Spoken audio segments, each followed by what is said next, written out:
Welcome back, Honors. Welcome back to it. Welcome back to your flip class. Wait a minute. This is not a welcome back. This is a welcome to, right? This is your very first flip for your very first flip classroom lesson. And today we're going to be talking about defining Western civilizations. Why do we talk about this entire thing? Why do we take this time to actually do this entire thing? It's mainly just because we need to define what is this class, right? Western civilizations. When we're talking about Western civilizations, what are we getting into? What are we talking about? What is this all supposed to mean? I don't understand really quick where we're going with. Why is it called world history? Well, the big thing about it is that when you really look at world history curriculum, the thing about it is that in general, it's really more of a Western civilizations course. And Western civilizations in general, as you can see right here, as I hold this textbook, The History of Western Society, right? The thing about it is that a lot of historians, especially at upper levels of academia, are derivating the entire thing. It's not a world history course, it's a Western civ course, right? So let's really quick talk about the West, right? Like, what is that when we define it culturally? Well, the thing about it is Western societies, mostly emanating out of Europe, and then also affecting many other continents and like through exploration and colonialization and things like that. Defining it culturally typically means that in the Western sphere of the world, there are free and participatory governments, religious toleration and multi-religious platitudes, and then also capitalist governments, right? Well, the West is also, though, defined geographically as well. Usually, when we associate it, it's a tradition that began around the Mediterranean Sea, right? When we talk about Western civilizations, we usually refer to the ancient societies that popped up around the Mediterranean, and then we also begin talking about ancient Rome and ancient Greece, who were the first true Westerners, right? That really kind of changed things up by creating free and participatory governments, right? And capitalist societies through money and monetary systems, right? Now, also, though, this entire thing geographically spent centuries as a European developing ideal, right? And then it eventually spread across the world. Now, the other big thing, though, is the idea of the West is a controversial one, because yes, there is also the presence of both slavery in like Western civilization's history, and then also a big thing about the freedom of human rights, right? So it's kind of an interesting thing that certain sides of it advocated for certain freedoms and liberties while you were also like enslaving people, right? Women also historically have much fewer rights in Western countries when we're talking about these things as well. And also in the Western countries, there's typically a very large gap between the poor and the wealthy, okay? Now, the big thing about it, though, is also when you're talking about it, we're talking about basically Western civilizations that's emanating out of Europe and spreading into this sphere of the world, right? Now, going forward, though, you also, before you can really talk about Western civilizations, you have to talk about human history in totality. When we're talking about human history in totality, we mean like, what about human beings and where are they coming from? Now, this is going to be really weird, really quick. I'm so mad at myself. I'm so furious. I'm so upset because literally I recorded y'all this beautiful, amazing flip for your very first flip where I was going to tie all this stuff together and I was going to get through this entire Prezi. But then apparently my laptop didn't have enough storage on it, and when I hit record, it stopped recording after about a minute and a half, and I only had a minute and a half of that amazing flip, so I spent about 26 minutes talking to no one except myself, right? Literally in my room by myself, which is really embarrassing. But the big thing we're going to do is just to make sure that your flip gets up in time, I'm actually going to clip in last year's flip where we started off talking about human history in totality, and we're going to keep on rolling on our next one. I apologize. I hate that this happened for your first one, but this usually does not happen, okay? But going into it, go ahead, keep watching, record your notes. We'll talk about some more stuff tomorrow, all right? See y'all soon. Human history in totality. Now, the thing to focus on when we're talking about human history in totality is to know of what human beings are, right? We got to actually describe what is a human being? Where are we going with this? Who are we actually talking about this in general? And now, like, also, just in generality, and speaking of human beings and human society growing forward out of what we believe to be very ancient, very early roots, right? So the thing about it, though, in general, is we often start off human history by talking about the rise of what's known as hominids, right? So, like, the rise of hominids in general is going to be very important because it's actually discussing the talk and the growth of very intrinsic ideas about human beings and their earliest relatives, right? So we're talking about the spread all over the world through migration and settlement and things like that, right? So the biggest thing you need to know about, like, hominids is what we use to describe that. A hominid is basically humans and their earliest relatives, right? And these humans and their earliest relatives are going to originate in the continent that we now know as Africa, anywhere from between 2 to 6 million years ago, right?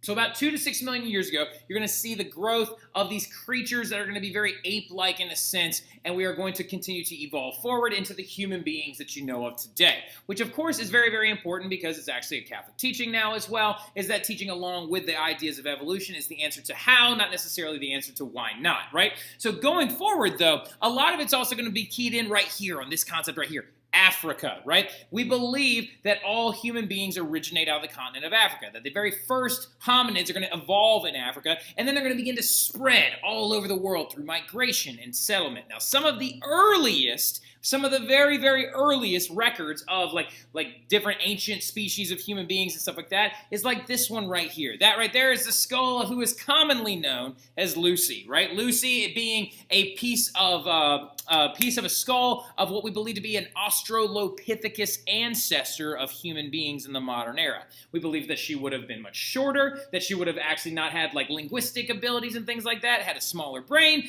but we also believe though that she shared a lot of very, very intrinsically human ideas and are the beginning of human beings, right? And the thing you need to understand though is in the grand scheme of things, hominids are so young and human beings are so young in the comparison and the growth of modern day humans into modern day historic society, right? The Earth, just to give you a perspective, is 4.5 billion years old, right? That is bananas. It's so big that it's hard to comprehend, right? It's really difficult to comprehend how old something can, like how old the thing that we're sitting on right now actually can be. 4.5 billion years. So I always use this image of a football field, right? It's a common historical tool that a lot of historians use to describe the limited amount of time that human beings have even existed on this planet, right? So when we're looking at a football field as if this is the history of the planet in totality, and by the way, if you don't like it, by the way, not a Saints fan, actually a Philadelphia Eagles fan. So go Birds all day.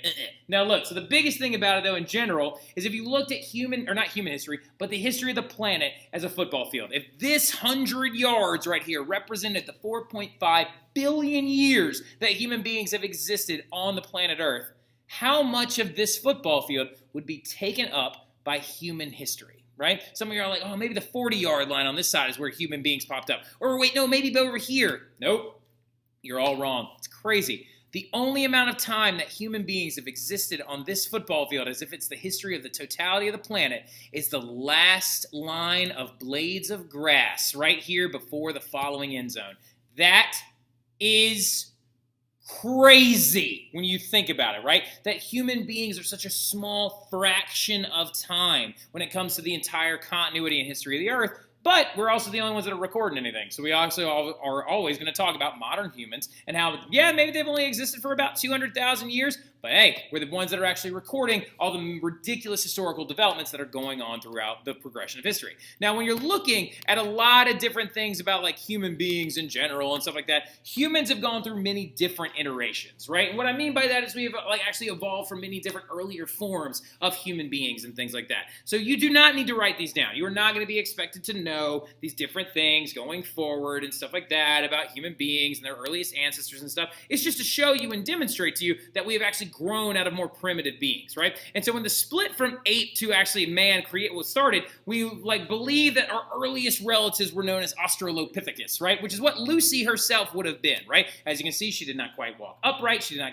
possess the capability of language, but she was beginning to bring on some very human characteristics as her body began to tilt upright and move towards bipedal movement, right? And then we moved forward into Homo habilis, which is going to begin to use like tools and simple tools and things like that. Homo erectus, who is going to stand completely upright. And then we're going to eventually end up with Homo sapiens, which includes Neanderthal, Cro-Magnon, and the modern man, right? Homo sapien includes like some of our earliest relatives that many people often like actually describe as like cave people and stuff, which ironically enough is the only one that actually ever lived inside of a cave, we believe, would have been the Cro-Magnons, and also just because we have some artifacts inside of caves from like primitive drawings and things like that. But the big thing about it though is we are what's known specifically as Homo sapiens sapiens, right? And the only reason I bring that up is because actually Homo sapien includes Neanderthal, Cro-Magnon, Homo sapien adultu, and then Homo sapiens sapiens, which is the very, very specific subspecies of human beings that we are today, right? But nobody in science ever really asks about, says oh, we're actually Homo sapiens sapiens.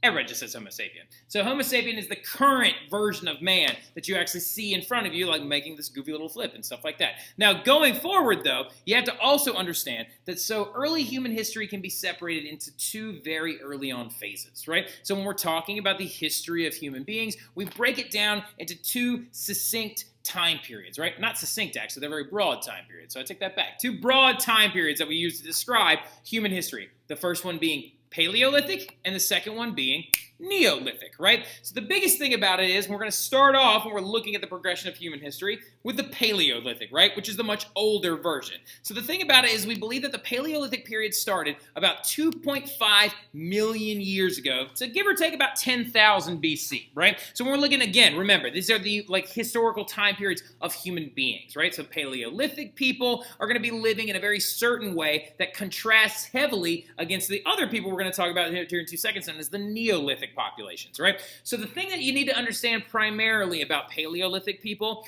is that they were nomadic hunters and gatherers, right? So nomadic means that they actually had to move around constantly to find their food or be able to sustain themselves, right? So for example, when something they were hunting would migrate, they would migrate with it, right? Whenever they would actually farm out or gather out a certain area, they would move their encampments. So nomadic humans lived in small family groups where there was a very distinct gender division of labor, where we believe that hunter-gatherer societies, that the men would oftentimes be in hunting parties and women would oftentimes be in gathering groups, right? And men, as hunters, would be responsible for taking down animals and bringing them back, and women would be responsible for gathering, making medicine, raising children, and things like that, right? And we also believe that the earliest forms of Paleolithic people would have been living in a society that would be much more equal to what we actually compare it to now. When I say equal, I mean gender equality, right? As in, men had a specific role that if they didn't do, the community would die, and then women had a specific role that if they didn't do, the community would die.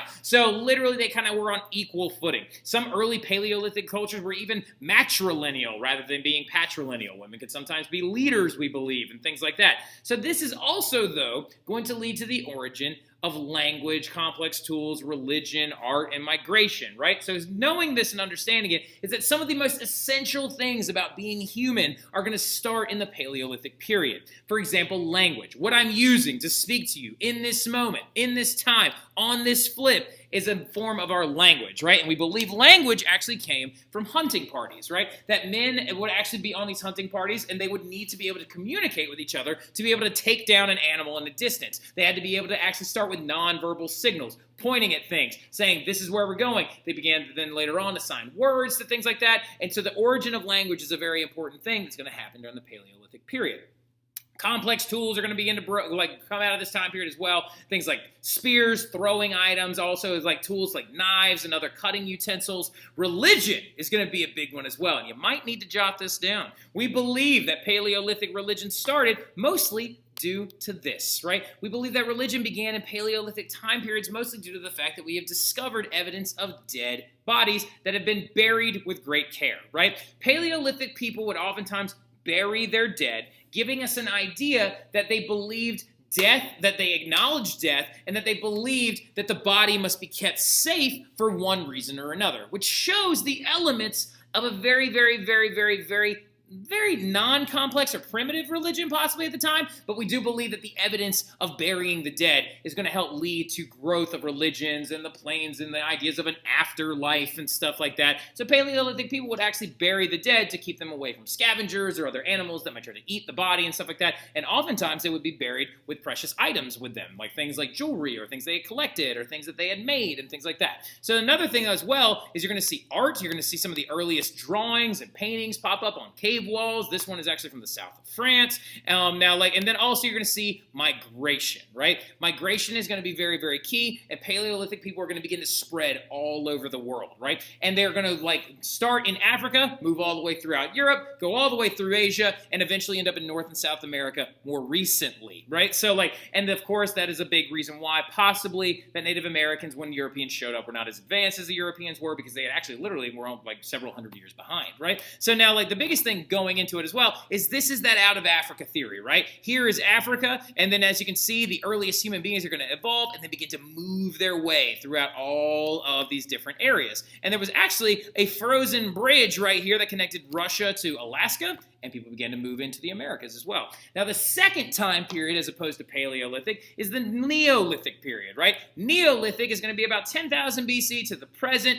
and it's going to mainly encompass a very dramatic shift in how human beings operated, right? Now, what possibly could have been such a big deal that would need us to quantify these things a little bit differently? By the way, when we go backwards really quick, Paleolithic, to break the word down specifically, literally means Old Stone Age. Paleo meaning old, kind of like when we say paleo diet, the old way of eating, right? Paleo means old. Lithic means stone or Stone Age, right? So the Old Stone Age then moves and transitions into the New Stone Age, Neolithic. But what could have happened so monumentously that would have created a dramatic shift in the type of communities that were created by human beings and would have led to the first writing systems, to the first civilizations? What could be so big? The invention of farming, all right? The invention of farming, some of you are like, really, farming? That doesn't seem like it's that big of a deal. Farming is a massively important, like actual origin in human history because they're going to begin to become sedentary, right? Now, sedentary here is very important to understand. Sedentary means they're not going to move around as much, right? They're going to begin to create cities and villages and towns and little concentrations of human beings to farm surpluses and keep each other safe, right? And there were massive benefits early on to this Neolithic agricultural revolution known as farming. And it's also, by the way, jot this down, the Neolithic agricultural revolution is what this is called, okay? The Neolithic agricultural revolution, all right? So looking at this, though, that you have to understand is that there are huge benefits to this. You're going to see animal and plant domestication. Some of you are like, how do you domesticate a plant? Do I have to take it on walks? No, but we will talk about that tomorrow, actually, when I see y'all tomorrow, A period. Animal and plant domestication is going to be very important, though. We are going to talk about which one came first. There's a very, very large argument in a lot of different communities, but we believe plant domestication became first. And then, so another thing is you're going to see surpluses, right? What is a surplus, right? When we're talking about a surplus of agricultural goods, it means we're farming more than enough to get us through the winter or the seasons of which we do not farm in, right? We're farming enough grains and crops and things like that so we can begin to sustain ourselves during periods where we need to stay alive during harsh conditions, winters, things like that. Surpluses are massively important as well because it's going to lead to this right here, job specialization. Because if, for example, like we got A period, and there's only like 15 of y'all, right? The zombie apocalypse happens and we got to start an agricultural community somewhere. Let's say hypothetically one of our girls, Emma, is going to start farming, right? And she farms more than enough for all of us to eat. Well, we're not all just going to sit around on our thumbs all day and do nothing. We're going to specialize in a job to contribute to the community, right? So these surpluses in agricultural things led to the creation of different jobs within the communities, right? And we oftentimes refer to those people as artisans, right? So artisan is spelled A-R-T-I-S-A-N-S, artisans, right? And artisans would do different things like potters who would make pots and things like that. People who would actually make tools and weaponry. People that were actually still hunters. People that actually did a lot of different things. Priests is going to be a big thing as well. So job specialization is going to, weavers and people like that are going to come along. It's going to be very important, right? And then you're going to see also trade is going to begin, right? They're going to start making so much stuff and farming so much stuff that they're going to use some of these surpluses to trade with other communities that are going to pop up when they learn how to farm, right? Like, for example, Sumeria, which we'll talk about tomorrow as well, is going to be very important, is going to trade with earlier renditions of places like and Babylon, right? So like when you farm enough stuff and you make enough stuff using job specialization, you can trade those items with other communities that are popping up as well. And a big one that you need to highlight is writing, right? Farming is going to lead to writing because the earliest forms of written language were used to keep account of farmed goods so they could actually make sure they had enough to get them through those harsh seasons that they needed to get through, right? So also, though, here's a big thing. There's a very, very famous evolutionary biologist / historian named Jared Diamond who says that the invention of farming was the worst mistake in human history, right? So like that in the history of the planet, nothing was worse than human beings learning how to farm, right? Reason why he says this is because of all the negatives that came along with the farming like concept. Because there are going to be a lot of them, right? Social classes are going to pop up. We are now going to have people that are very, very wealthy, people that are very, very poor, right? Also, gender inequality, because remember, gathering and plant taking and plant gathering and medicine making was typically done in Paleolithic communities by women. And farming took that job away from them, right? And it made it so men were now out there farming and other men had job specialization, which left women more sedentary and in a role in society that was pushed into the back, right? Poorer nutrition is going to be another one as well. Diets became less well-rounded and based much more in grains and things like that, and carbohydrates, rather than being in certain proteins and antioxidant-producing vegetables and other berries and other things that they could be like actually naturally harvested, right? Viruses and diseases, though, is going to be a big one as well.